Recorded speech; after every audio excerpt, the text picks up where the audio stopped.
Hi friends, నేను నజర్ మీరు చూస్తున్నారు టెక్ వచ్చాను. ఫ్రెండ్స్, ఈరోజు ఈ వీడియోలో వచ్చేసి మనం పోకో F2 మన ఇండియాకి ఏ మొబైల్ రాబోతుంది అనే దాని గురించి అయితే క్లియర్గా మాట్లాడుకుందాం. సో నిన్న చూసినట్లయితే మనకి చైనాలో వచ్చేసి రెడ్మీ K30 అల్ట్రాని అయితే లాంచ్ చేసింది కదా. యాక్చువల్గా మనం K30 Pro లాంచ్ అయినప్పుడు K30 Proనే మన ఇండియాకి తీసుకొస్తారని అయితే అనుకున్నాము. బట్ వాళ్ళైతే దాన్ని తీసుకురాలేదు.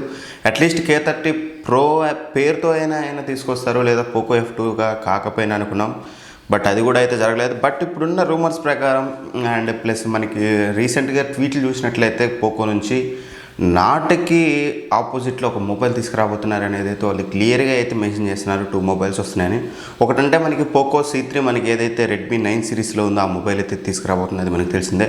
రెండో మొబైల్ చూసినట్లయితే మనకి 20 నుంచి 25,000 బడ్జెట్లో అయితే ఖచ్చితంగా ఒక మొబైల్ అయితే తీసుకురాబోతుంది. సో దాని గురించి వాళ్ళు అయితే టీజ్ చేస్తున్నారు.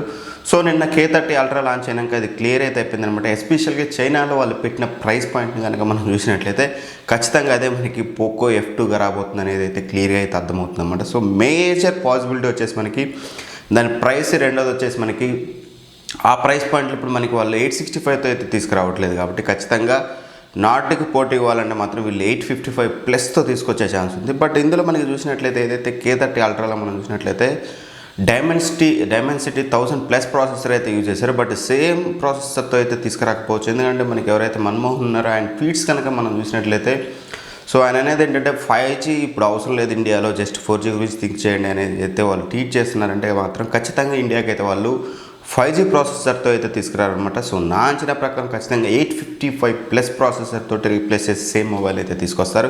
సో ఫస్ట్ ఆఫ్ ఆల్ ఒకసారి దీని గురించి క్లియర్గా మాట్లాడుకునే ముందు మనకి చైనాలో ఆ మొబైల్ ఎంత ప్రైస్కి లాంచ్ చేస్తారు, దాని యొక్క స్పెసిఫికేషన్స్ ఏంటనేది క్లియర్గా అయితే చూద్దాం. So first of all specifications కనుక మనం చూసినట్లయితే మనకి డిస్ప్లే వచ్చేసి 6.67 inches full HD plus super AMOLED display ఉంటుందన్నమాట. So not only super AMOLED డిస్ప్లేతో పాటు మనకి వీళ్ళు 120Hz రిఫ్రెష్ రేట్ డిస్ప్లే అయితే ఇచ్చారన్నమాట. సో ఇది చాలా మంచి విషయం అని చెప్పుకోవాలి. సో ఇప్పుడు ప్రజెంట్ కనుక మనం చూసినట్లయితే ఫ్లాగ్షిప్ లెవెల్లో తప్ప మనకి బిలో 50,000లో ఒకవేళ సూపర్ ఎమ్ఎల్ఆర్ తెస్తే maximum 90Hz refresh rate displays తీసుకొస్తున్నారు. లేదంటే మాత్రం IPS తీసుకొచ్చేసి 120Hz రిఫ్రెష్ రేట్ అయితే తెస్తున్నారు. బట్ ఇక్కడ అటువంటి ప్రాబ్లం అయితే మనకి ఏం లేదు. ఇక్కడ వీళ్ళు సూపర్ ఎమ్ఎల్ఆర్ తోటి 120Hz refresh rate, not only that ఇక్కడ మనకి 240Hz శాంపిల్ రేట్ ఉంటుందన్నమాట, టచ్ శాంపిల్ రేటు. సో చాలా స్మూత్ టచ్ సెన్సిటివిటీ అనేది చాలా బాగుంటుందని చెప్పుకోవచ్చు. మనకి దీని యొక్క 20:9 రేషియోతో వస్తుంది మనకి. అండ్ డిస్ప్లే బ్రైట్నెస్ నీట్స్ కనుక మనం చూసినట్లయితే 1200 బ్రైట్నెస్ నీట్స్ అయితే ఉందన్నమాట. సో ఓవరాల్గా డిస్ప్లే అనేది మాత్రం ఎక్కడ కూడా కాంప్రమైజ్ అవ్వకుండా చాలా మంచిగా తీసుకొచ్చారని చెప్పుకోవాలి. సో ఇక ప్రాసెసర్ విషయానికి వచ్చినట్టయితే మీకు తెలిసిందే మీడియాటెక్ డైమెన్సిటీ 1000+ 5G ప్రాసెసర్ని అయితే చైనాలో తీసుకొచ్చారు. బట్ ఇండియాలో నాకు తెలిసి ఇది తీసుకురాకపోవచ్చు. బట్ ఎనీవే చూద్దాం. సో ఎందుకంటే వాళ్ళ ట్వీట్లను బట్టి చూసినట్టయితే ఖచ్చితంగా పోకో నుంచి 5G ఫోన్ అయితే ఇండియాలో అయితే ఇప్పట్లో అయితే రాదు. ఎస్పెషల్గా ఈ మంత్లో వచ్చే టూ ఫోన్స్లో అయితే మనకి 5G ఫోన్ అయితే ఉండదని అయితే క్లియర్గా అయితే అర్థమవుతుంది. సో నాట్కు ఆపోజిట్గా వచ్చేది కాబట్టి ఖచ్చితంగా దీన్ని రీప్లేస్ చేస్తారని అయితే అనుకుంటున్నాను. ఇక రైట్ నెక్స్ట్ కెమెరాస్ విషయానికి వచ్చినట్లయితే మనకి క్వాడ్ కెమెరా సెటప్తో వస్తుంది అన్నమాట. రేర్ సైడ్ మనం చూసినట్లయితే 64 మెగాపిక్సెల్ మెయిన్ సెన్సార్తో వస్తుంది.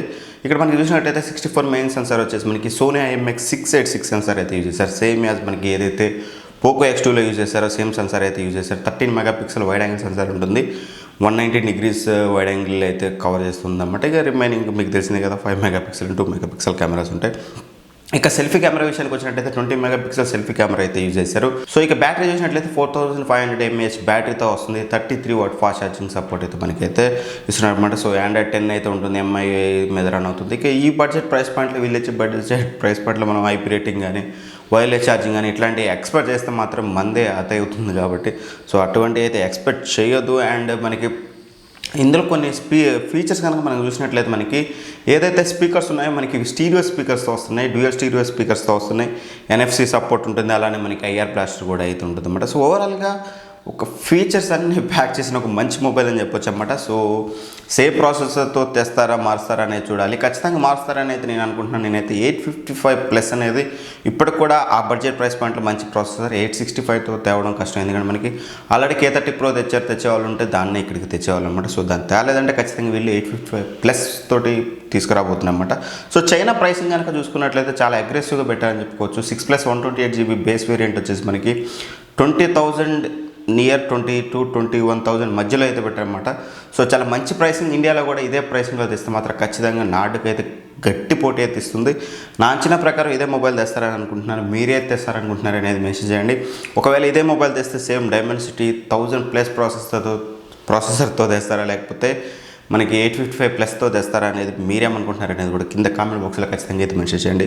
ఇక ఫైనల్గా చాలామంది అయితే అడుగుతున్నారు అన్నమాట. 5 డేస్ నుంచి ఎందుకన్నా వీడియోస్ పెట్టట్లేదని. చూసారు కదా, మీకు ఎక్కువ వస్తుంది. బాగా మీరు అబ్జర్వ్ చేసినట్లయితే రూమ్ అంతా ఖాళీగా ఉంది. కొత్త ఇంటికి షిఫ్ట్ అయ్యామన్నమాట. ఇన్ని రోజులు రెంటెడ్ హౌస్. ఇప్పుడు దీన్ని కొంచెం సెట్ చేసే పనిలో పడేసి నేను 5 డేస్ నుంచి అయితే వీడియోస్ చేయలేదు. బట్ ఈ వీక్లో కూడా మ్యాక్సిమం వీడియోస్ అనేది చాలా తక్కువగా వస్తాయి. ఇంకంతా సెట్ చేయాల్సింది అయితే చాలా పని ఉంది. దాన్ని అయితే కొంచెం అడ్జస్ట్ అయితే అవ్వండి. అండ్ మెయిన్గా ఈ రూమ్ని అయితే సెట్ చేయాల్సి ఉంది. ఎక్కువ బాగా వస్తుందన్నమాట. ఎక్కువ స్టిక్స్ ఫోన్స్ పెట్టాలి, చాలా చేయాల్సిన వర్క్ అయితే ఉంది. ఎనీవే, ఈ మొబైల్ గురించి ఏమనుకుంటున్నారు అనేది ఖచ్చితంగా కామెంట్ అయితే చేయండి. ఇది పోకో F2గా వస్తుందా, లేకపోతే ఇంకే వేరే నేమ్తో వస్తుందా, లేదా రెడ్మీ తోటే వస్తుందని మీరు అనుకుంటున్నారు అనేది ఖచ్చితంగా కింద కామెంట్ బాక్స్లో అయితే మెన్షన్ చేయండి. అండ్ మెయిన్గా ఈ వీడియో కనుక మీకు నచ్చినట్టయితే ఖచ్చితంగా లైక్ చేయండి, ఫ్రెండ్స్ అండ్ ఫ్యామిలీ మెంబర్స్కి అయితే షేర్ చేయండి. అండ్ ఫస్ట్ టైం కనుక మన ఛానల్ని విజిట్ చేసి చూస్తున్నా సరే, లేదా ఇప్పటివరకు మన ఛానల్ని సబ్స్క్రైబ్ చేసుకోకుండా కనుక నన్ను ఫాలో అవుతున్నట్లయితే మాత్రం ఖచ్చితంగా సబ్స్క్రైబ్ అయితే చేసుకోండి. ప్రతిరోజు నేను వీడియో చేయగానే ఇమీడియట్గా మీకు నోటిఫికేషన్ అయితే వస్తుందన్నమాట. Thank you for watching. By by. జై హింద్.